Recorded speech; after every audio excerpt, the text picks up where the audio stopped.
This is a story about rising up, about how human ambition can overcome the seemingly impossible.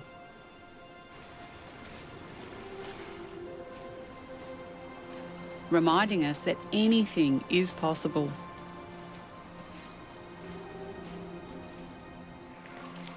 For over a decade, I've travelled the world making films with a global health focus. That's great, looking good.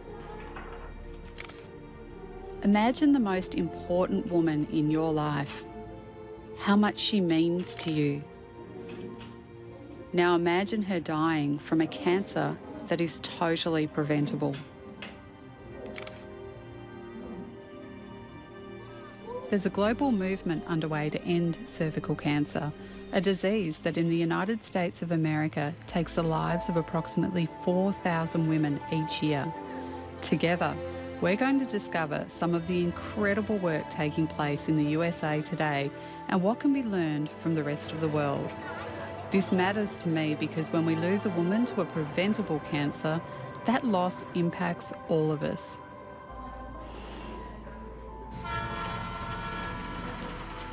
I was filming at an enormous cancer hospital in Sri Lanka. I will never forget the day that changed my perspective on women's health. I remember being in a very crowded hospital ward, which was like nothing I'd ever seen before. There was rows and rows and rows of cot beds. There was fans to move the air around, but the humidity and the heat was quite intense. We can see that she's really upset and she wants information. So I remember filming with a woman, she couldn't have been much more than 30 years old, clearly very, very unwell. And I just remember her looking up at the doctors so desperately hoping for information, and the reality of her situation was that she was probably going to die very soon. The first thing we need to do is get her infection under better control. Like most women, she's integral to her family. She's a wife and a mother, a breadwinner. It dawned on me that when a woman's life is cut short like this, And I think our the duty knock-on is effects we are have to- catastrophic. This is not that story.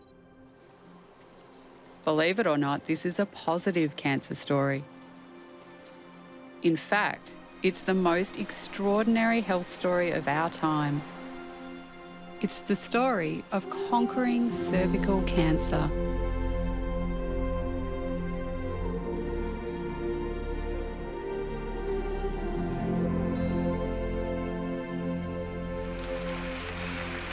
We choose to go to the moon in this decade and do the other things, not because they are easy, but because they are hard.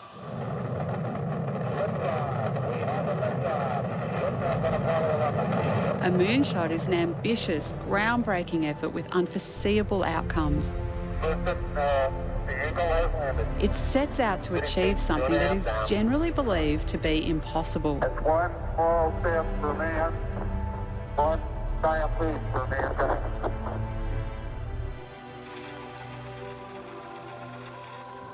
Geneva, Switzerland is the headquarters of the World Health Organization. With support from WHO. A resolution has been made by all countries in the United Nations to eliminate cervical cancer. Kenyatta. There are 3 pillars to the elimination strategy: vaccination of girls, cervical screening or testing of women, and treatment for those who need it. And this too is a moonshot. We have a moral I'm here to duty talk with Dr. Tedros respond Adhanom urgently and Ghebreyesus, effectively the to Director outbreaks General and of the other WHO. emergencies. All right, so I'll get straight into it if that's okay. Yeah. So the WHO has prioritised cervical cancer elimination. What was the tipping point for that decision, that call to action? The number of cases globally, new cases globally of cervical cancer is more than 570,000. Out of this, more than 300,000 die. And at the same time, we have the weapon to prevent this from happening. We have the vaccine, we have diagnostics, and we have also treatment. And when you have all this, and a woman is dying every 2 minutes, is not acceptable. So that's the tipping point. So people say, no, this is not acceptable and we have to do something.